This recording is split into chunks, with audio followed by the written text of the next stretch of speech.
Hello, everyone, and happy Valentine's Day. Did you know it was Valentine's Day today? If you're listening to this on the day it comes out, I don't know if you celebrate Valentine's Day in your country where you live, but it's not often that a podcast falls on a national or celebrated holiday. So it seems like a really good opportunity today to discuss the topic of love and relationships, just to get you in that Valentine's mood. No matter if you are single and ready to mingle, or if you're in a relationship already, or maybe you're single and you're happy being single. Either way, I think there's some good topics and vocabulary that we can learn from this area of love anyway. And even if you are single, I'm sure you love something, even if it's just you love playing video games, right? We all have a love for something, no matter how strong, I guess. But by the way, if you were wondering what that expression means just now, it's a very common phrase. It's kind of a casual, funny phrase. Single and ready to mingle. To mingle means like to talk with people, to chat with people. So in this context, it means to meet, boys or girls, to meet other people, to date, hopefully. So it really just means I'm single, but I'm interested in finding a partner. I'm single and ready to mingle. It's a nice rhyme, isn't it? It's quite funny. So yeah, of course we're going to talk about Valentine's and love and that kind of stuff today. And this topic is based around a group class that I did on Level Up English last October, I believe. Random time to do it. But yeah, if you don't know, every week we do group classes at Level Up English. At the moment, I am teaching on Friday. It's morning in the UK time. And we have teacher Charlotte, an amazing teacher, helping out on Saturday, who's teaching also morning on Saturday classes. So at the moment, we have 2 classes a week. We're hoping to add another one very soon, maybe 3 a week, hopefully. And yeah, this one was all about relationships. So it was an interesting discussion, and we kind of practiced vocabulary, we practiced some expressions, and we shared our opinions on these topics. And if you are interested in joining these classes, you're more than welcome. You can become a member at Level Up English. So if you want to join the group classes, make sure you become a premium member, and that will give you access to as many classes as you want. You can join all of them or just whenever you're free. It's up to you. But people always talk about how good of a deal it is, because premium is £20 a month. But for that price, you can join 8 classes, and each class is 90 minutes. So that's a really good deal for the amount of classes that you can join. So if you're interested in learning more, you could have a look on the website, levelupenglish.school, and click on the members button just to have a look and see what content there is available there. See if it's a good fit for you. If you're not sure, you're always welcome to email me. I want to make sure that everyone is happy there. I don't want people to sign up and not be happy, of course. I would rather you find something good that works for you. So if you're not sure, just send me an email. There's a contact page on the website, and I'll answer any questions that you might have. Okay, well, first of all, I wanted to talk about the topic of, I want to answer the question. I'm going to give you the final answer to what is the secret of a long and happy marriage. This has been a debated topic for centuries, millennia, thousands of years. Today, I'm going to finally give you the answer, right? I know the answer. Well, to be fair, I asked Chat GPT for some help. I asked Chat GPT this question, and despite being an AI, language, what do you call that? Language model? Anyway, that language program, it knows quite a bit about relationships, it seems. So it gave me some bullet points on what you might want to do. So first of all is communication. I think this is a really key skill in any relationship. It's just communication. And even if you think it's not that big of a deal, like you have some kind of feeling that's nagging at you, nagging at you means kind of like bugging you. I like to imagine like pulling your shirt. You've kind of got some feeling, some maybe negative emotion or difficult emotion that's not ruining your life, but it's in the background in your head, and it's kind of going, pulling your shirt like, hey, pay attention to me. I'm a problem. Give me some attention. And that's kind of a nagging feeling that you might have. So whenever these things come up, I think it's really nice if you can just tell your partner about it, and it probably feels good, but it's also just nice to share what's going on in your mind. And one of the key benefits of communication, in my opinion, is that it fosters trust. To foster means to encourage or to help something grow. So it helps trust grow in your relationship. And trust was actually the second point that Chat GPT suggested, right? So he knows his stuff. And obviously it's really important that you can trust each other. I do feel like trust is not something you can just turn on, right? So yeah, maybe trust is the result of other things like communication and honesty, right? That's a really big part of trusting someone, is if they're honest with you. So I wonder if that means even like things that you think might hurt their feelings, just to talk about them. Maybe let me know what you think, because I am not a relationship guru, right? I'm not an expert. So don't take my word literally. Don't do what I say. In other words, take what I say with a grain of salt. That's a good expression that just means, don't listen to everything I say. I'm not an expert. Now, I wonder if you could just look at some person like, wow, that person looks so handsome over there. I'm obviously not as handsome as you, but still, look at that. I don't know. Do you think that would be a good idea? Because on one hand, it might hurt their feelings, and you don't want to kind of give them the idea that you're always thinking about other people. That's not the kind of thing you want to suggest, is it? But on the other hand, I feel like it's a compliment in some sense, because it kind of suggests that, other people might be attractive, but I still choose to be with you because you are always my favorite. I don't know. Is that a good thing? That may not be the best example. I would love to hear what you think. If you do have a situation like that, do you think you should be honest, or should you just keep it to yourself, right? I do think there are many situations with bigger problems like that you should always be honest. If you have a feeling like maybe I should tell my partner about this thing, that probably means you should. If you're debating it, probably the answer is yes. Because even if it is a bad thing, it is going to help them trust you more. Because if you only tell them the good things, then they're going to be thinking, they never tell me anything bad that's going on. Does that mean they're keeping stuff? That maybe they're hiding stuff from me?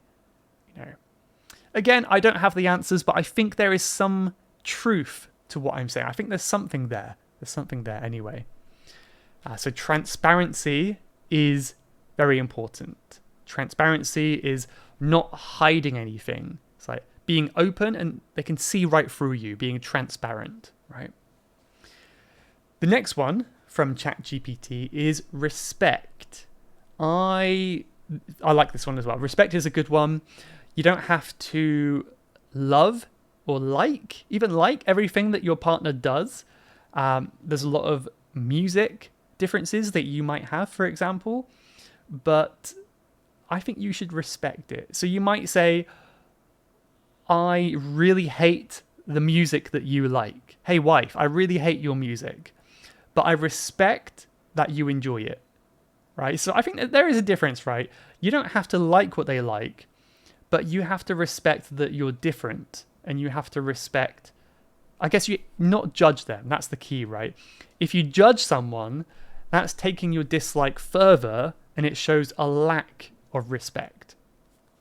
So respect is really important. Teamwork is the next tip from ChatGPT. Teamwork is huge.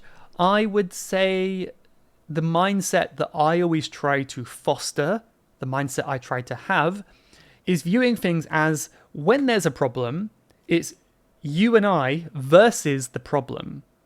It's really, really easy in a relationship to make each other the enemy. Like, no, you are the problem. I'm going to argue with you until we fix the problem. And as far as I can tell, that never works, right? So I think the best thing to do is when there is a problem, that's okay, let's work together as a couple and solve this problem together, because that is how our relationship will grow. That seems like a nice thing for me. So that's teamwork. I can kind of go through some quick ones. Quality time. That just means spending time together. That's obvious. You need to have some time, just the two of you, to grow and have fun. I think that's nice. Appreciation. That's a good one too. Appreciate each other and the things you do. I mean, this is one that I find difficult, honestly. It's really, really easy to say what you don't like.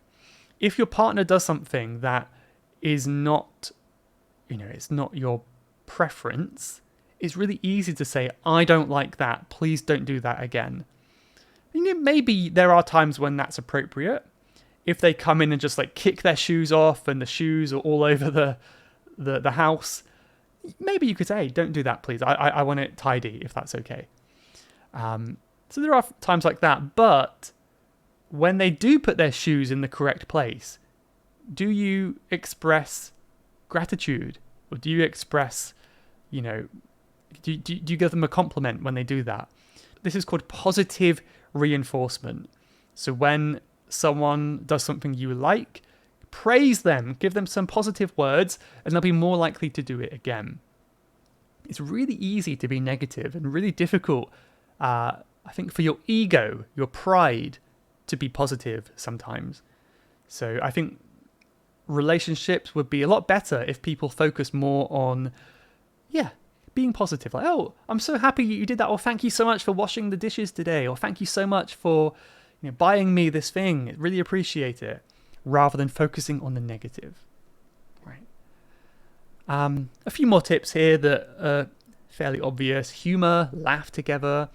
Empathy, that means kind of understand and share the feelings of your partner. That's a good tip as well. But yeah, lots of good tips there. So yeah, AI is not just a machine. They have feelings as well, apparently. Okay, well, next we can talk about some expressions related to love, perhaps. So the first one we could talk about is to have a crush on someone. To have a crush. Now, you may know that crush means kind of squish, to crush. This meaning is very different. We're not talking about that in this case. It's usually a noun, to have a crush.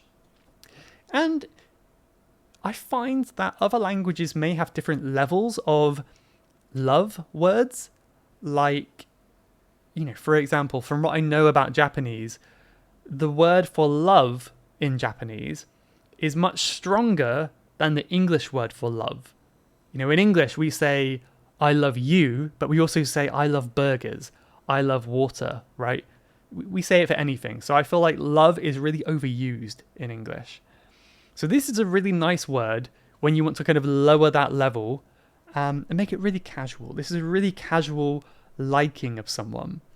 So if you feel like you're attracted to someone, but you kind of admit maybe it's just temporary, it's not that serious, you kind of understand maybe in 2 weeks your feelings will have changed. This is called a crush, right? So we always say, or usually say, have a crush on someone. We use the preposition on. So for example, this is not true, by the way. When I was in high school, I used to have a crush on my biology teacher. Did any of you have a crush on your teachers at school? Be honest. Let me know in the comments. I'd love to hear if you have any interesting or embarrassing crush stories. I think crushing on someone is much more common when you're younger, isn't it? I don't know why, but it seems like older people don't tend to develop crushes. Why do you think that is? I don't really know. But anyway, so that's kind of a nice feeling when you get a crush on someone. It's the beginning of something special. Maybe you get kind of butterflies in your stomach, that exciting feeling. And the next one is on the opposite side of a relationship, which is the end of a relationship. Or maybe the beginning of the end, we could say. And this is where you drift apart. So for this kind of phrasal verb, try to think about two items in the ocean. They're kind of floating together in the ocean, and eventually they kind of get further and further away from each other. So this is drifting apart. It's like slowly moving away from one another. And this can happen with people too. It can happen with friendships or romantic relationships.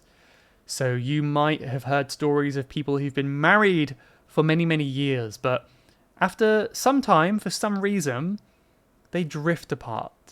They develop different interests. They're just not the same people they used to be, and they're not as close as they were before. And this can happen for a variety of reasons, right?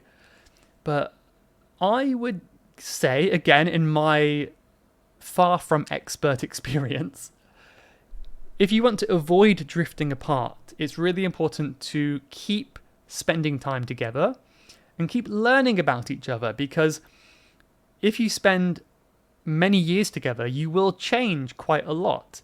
And if you're not always talking and having conversations, you may change in ways that are just totally different and not compatible anymore.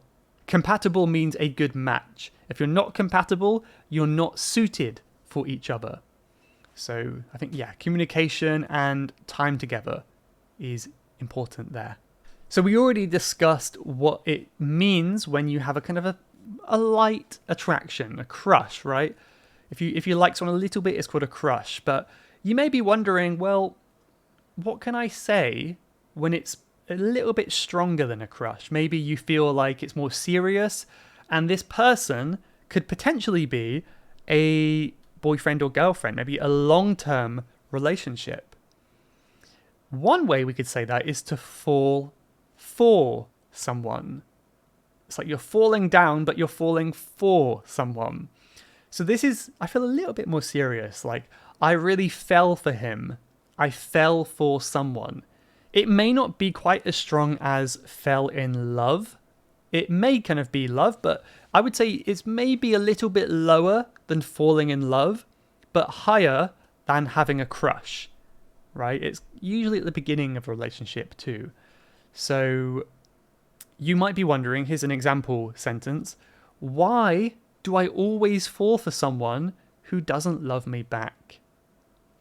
I always fall for someone who doesn't love me back. So I kind of really find a strong attraction to someone, but they don't feel the same way. I'm sure we've all been there. That's a horrible feeling, isn't it? One of life's many difficult lessons to get through. But you always fall for someone. And we can use the adverb hard as well to make this stronger. Like, I fell for him really hard, or I fell hard for her, right? I fell really hard for her. So it's like really, really deeply, I kind of became attracted to this person. And yeah, maybe crush is more about physical attraction, perhaps, and maybe falling for someone also includes their personality. Maybe there's a stronger sense there. But I'm only thinking on the spot now. I'm just going to come up with a definition. Let me give you one more, because I'm sure you know some already, like to break up, for example, to end a relationship.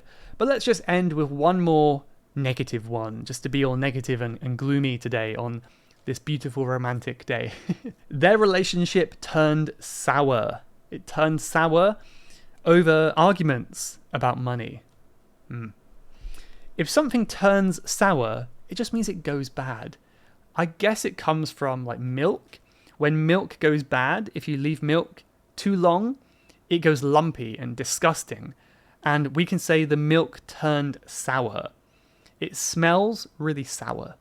And if you're crazy enough or brave enough to taste it, you will probably get sick. But also you will say it tastes sour. It doesn't taste right.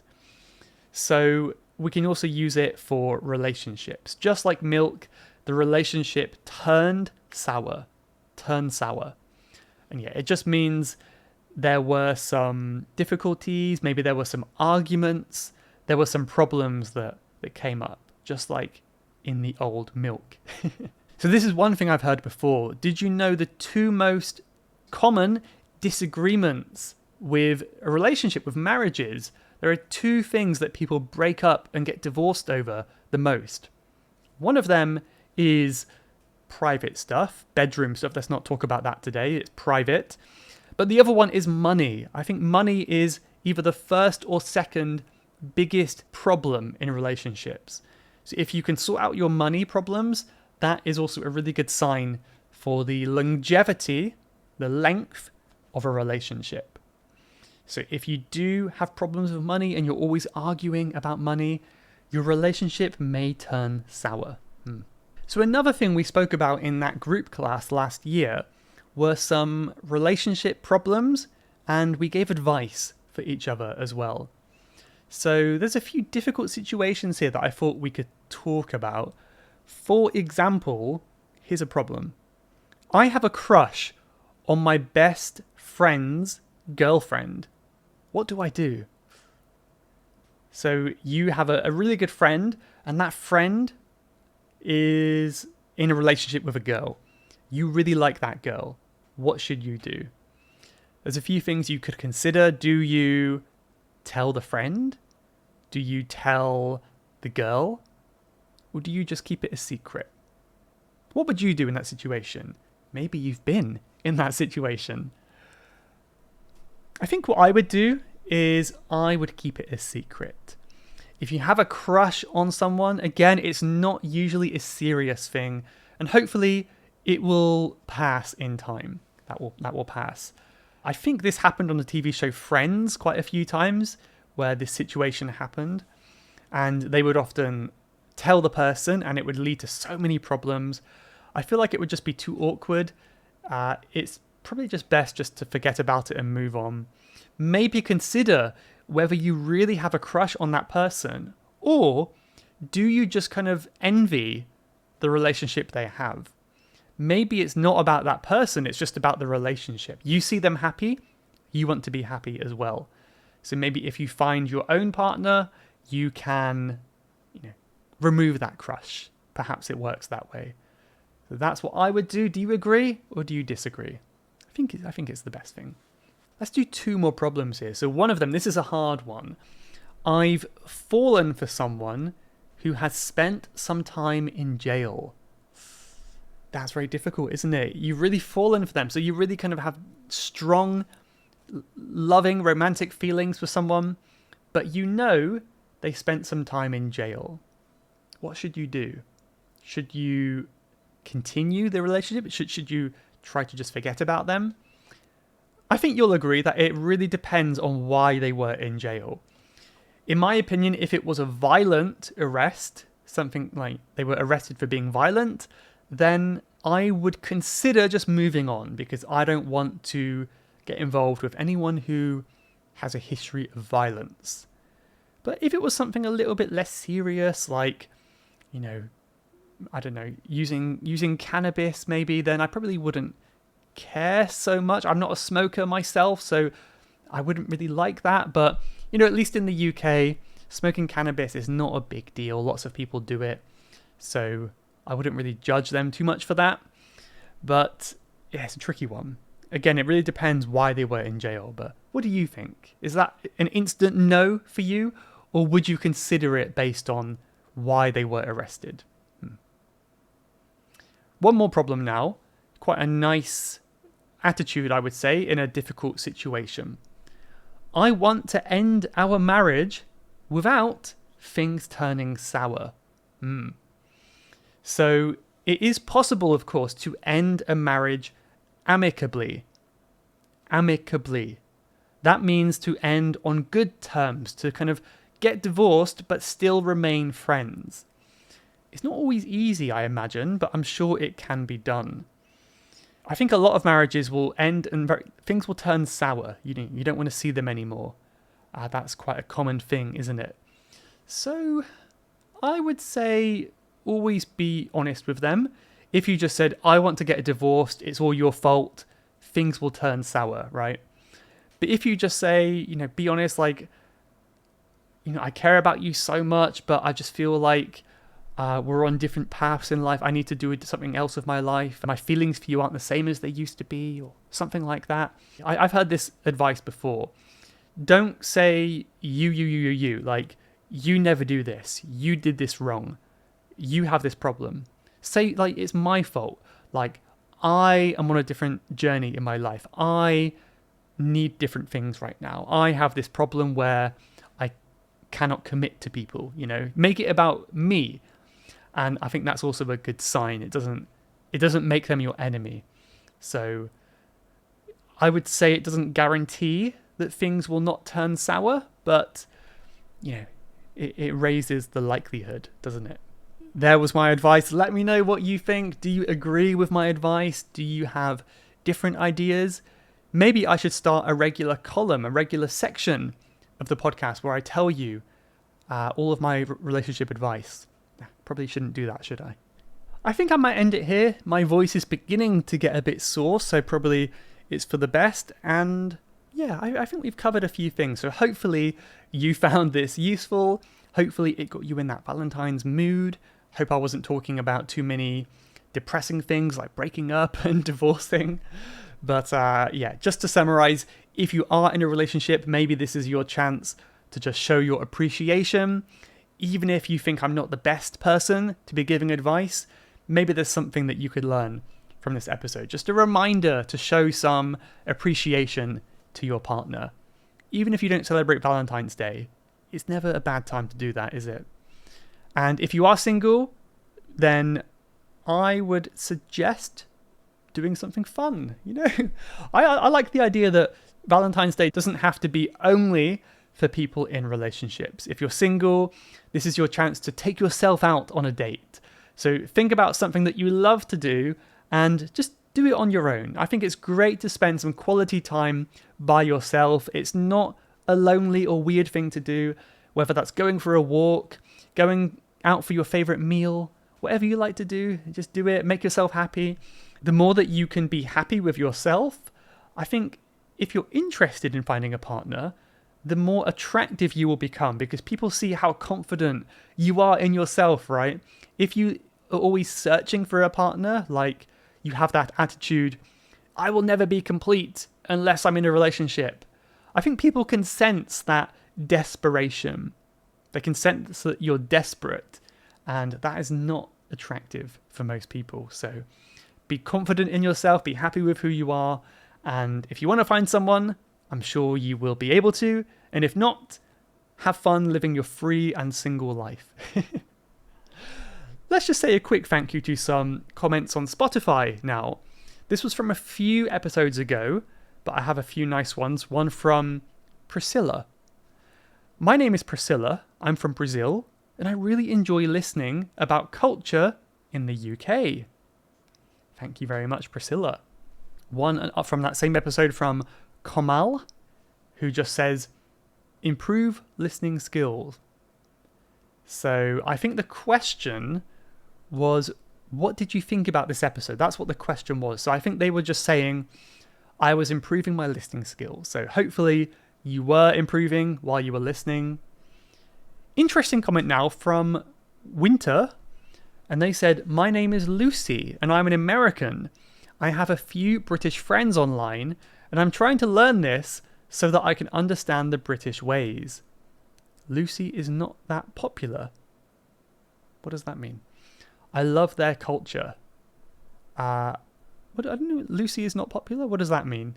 I'm not sure what you mean by that, but that's an interesting reason. So I talked a bit about the UK before, and we have even Americans learning with us. So thank you for watching or listening. I appreciate that. Let's end with a quote now from Loretta Young. Another nice reminder, I think. Love isn't something you find. Love is something that finds you. Do you agree? Let me know. Thank you for watching if you're on YouTube or listening if you're anywhere else. Appreciate you. Have a great Valentine's Day and a great week. And I'll see you next time. Bye-bye. You have been listening to the Level Up English podcast. If you would like to leave a question to be answered on a future episode, then please go to levelupenglish.school/podcast. That's levelupenglish.school/podcast. and I'll answer your question on a future episode. Thanks for listening.